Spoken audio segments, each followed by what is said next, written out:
In this video, we're going to look at how you can customize the routes for your components and pages, and also how you can apply a common layout to all of your pages.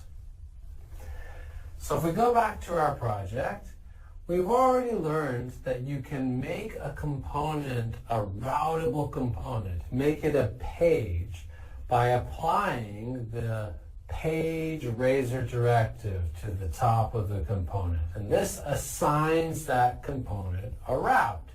So our counter component has the /counter route. And if we go and look at the app, the running application, sure enough, /counter is where that page is being rendered from. Okay? Now we can customize those routes in different ways to control how and where our pages get rendered. For example, you don't just have to have a single route for your components. You can have multiple. Let's add another route to our counter. So we'll just add another page directive, and this one we'll put /counter2. Now when we're changing the routes for our components, often .NET Watch struggles with that a little bit, so I'm actually going to do a little gesture with .NET Watch to tell it, hey, go ahead and restart the app so that you pick up my new route. And the way you can do that is just by hitting Control-R. So I'm just telling it to go ahead and rebuild and restart the app. All right, there it goes. And so now, if we go to our browser, we see that, let's refresh on /counter. Is it still there? Yes, and it's still working. And now if we browse to /counter2, we also get a counter at /counter2. So that's working as well. So we've added another route for our counter component. Great. Okay. What else can we do? Well, you can also have route parameters, like parts of the route that you want to capture and then pass as a component parameter to your component. For example, let's take this /counter route, and let's say we want to have a parameter for this path segment, path segment after /counter, that lets us specify the initial count for the counter. Okay? So we're going to add this route parameter, and then we need to then bind that to a component parameter. So down here in my code block, I'm going to add a component parameter. We'll add the parameter attribute, and we'll define a property that has the same name, initial count, as the route parameter that we just defined. So these will match based on name. Actually, I want this to be capitalized because it's a property, and it will match case insensitive. Now notice I've defined this property as a string. That's because values that you get out of the route, well, routes are just URLs, so they're just strings. So we're going to be getting string content from the route parameters. Okay? Let's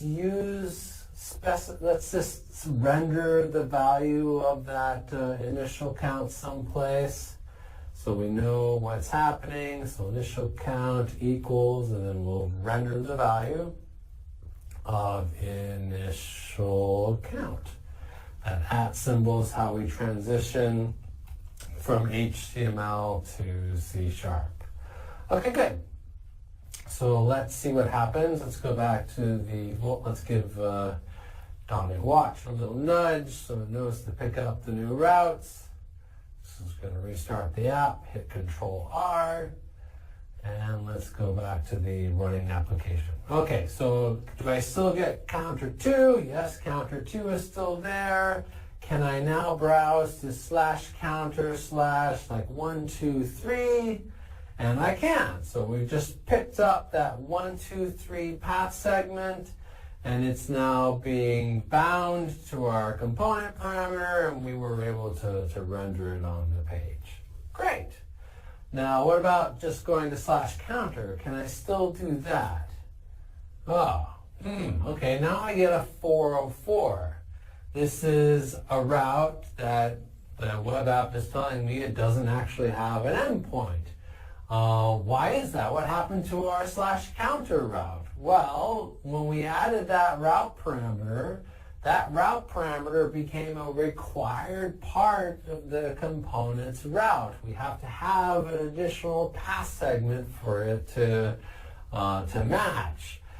We can make this path segment optional by adding a question mark at the end. That says, you know what, this route parameter doesn't have to be there. If it's not there, you can still match. Okay, so let's go ahead and hit Control-R again to restart our application, and then let's go back and see if we can get back to counter 1, 2, 3. We can. What if we just go to /counter? Okay, good. That's working again, and of course we don't have an initial count because we don't have that path segment in our route. Okay, good. Now, if I try to go to something other than a number, like /ABC, okay, well that will match as well. That's also a path segment, and it's just a string, and so we're getting that as well. Now, if we want to specify the initial count for our counter, that should be a number. So we don't want to match just random strings. How can we deal with that? Well, we can add route constraints to our route parameters. The way you add a route constraint is just by adding a colon, and then the name of the route constraint that you want to add. In this case, I'm going to use the int route constraint, which says that, you know what, this route parameter should always be a number, should always be an integer specifically, but it is optional. It doesn't actually have to be there. And by doing that, I can now change my route parameter. Instead of it being a string, I'm going to change it to be an int as well, so that those will bind correctly.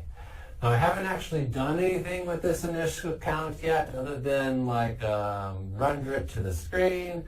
So let's also add a little bit of code up here to override the onInitialize method. You may remember this from one of the earlier videos.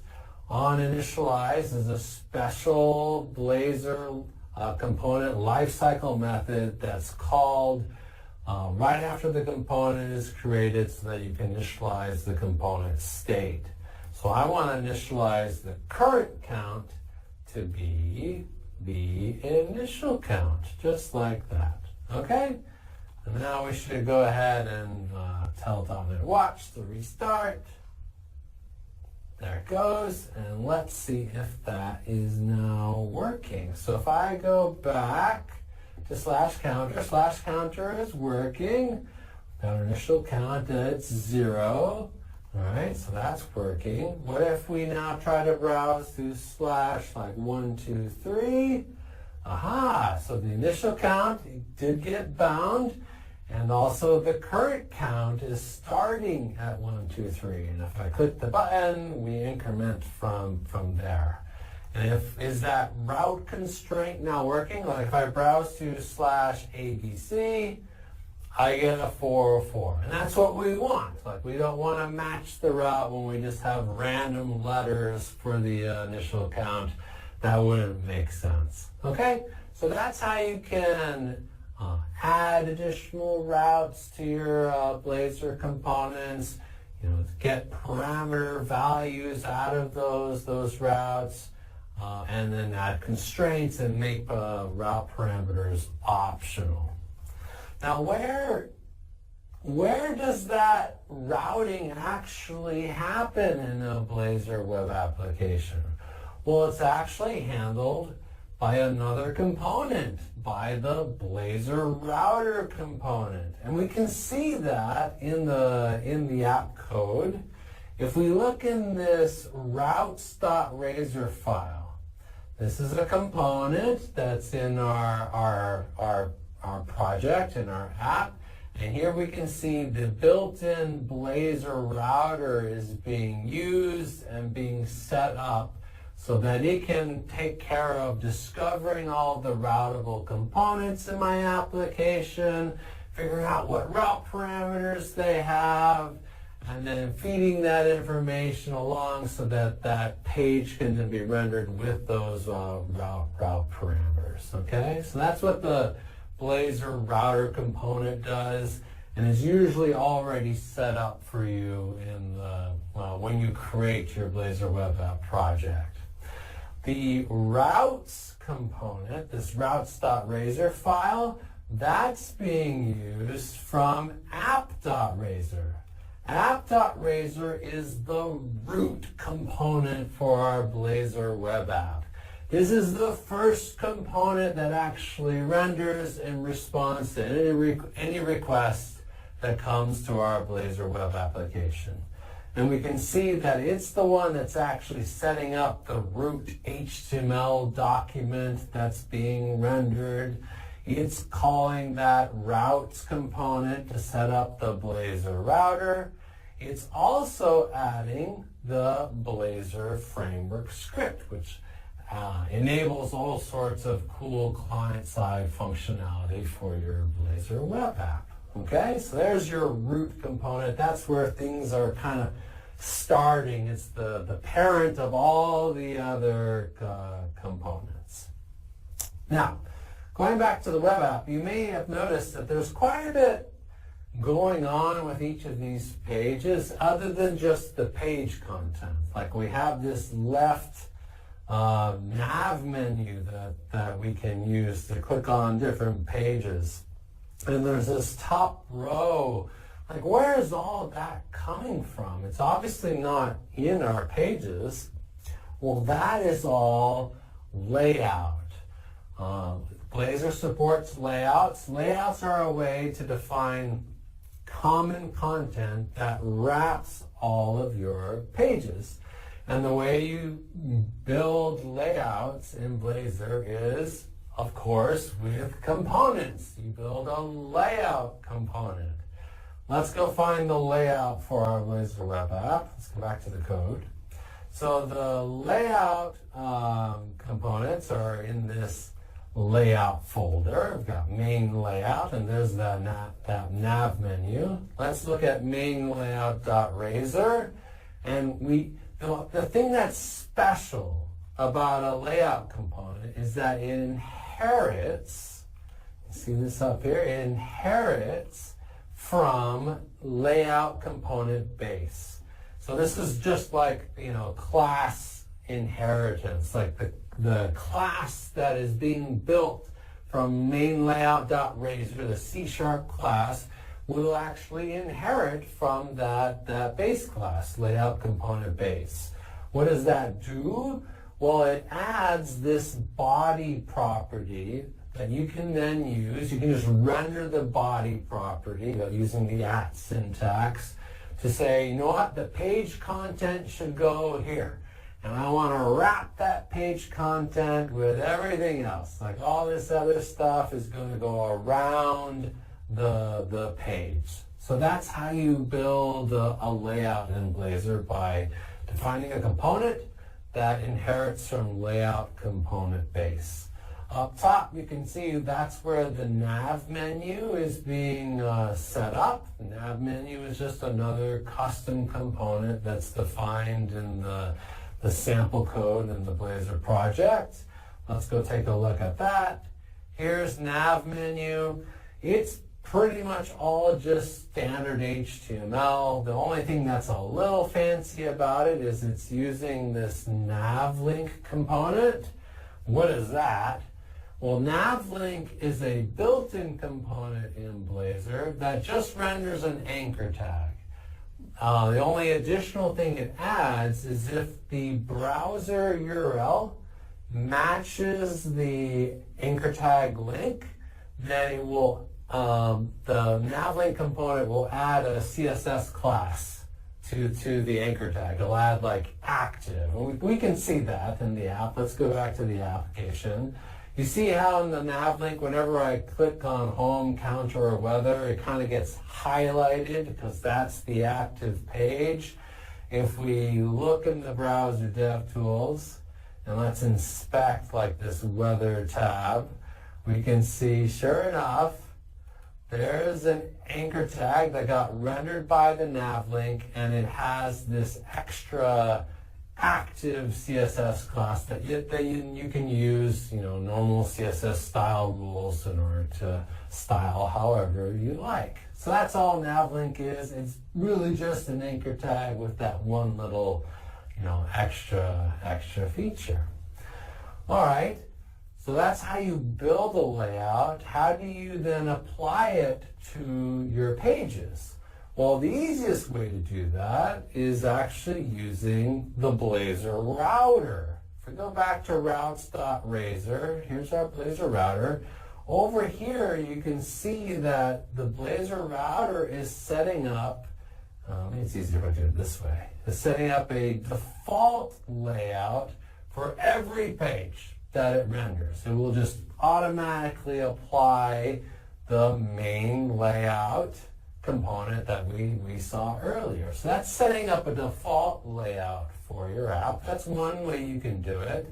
The other way you can do it is you can apply a layout to a specific page. Like let's say on the home page, we want to apply a layout just for this one page.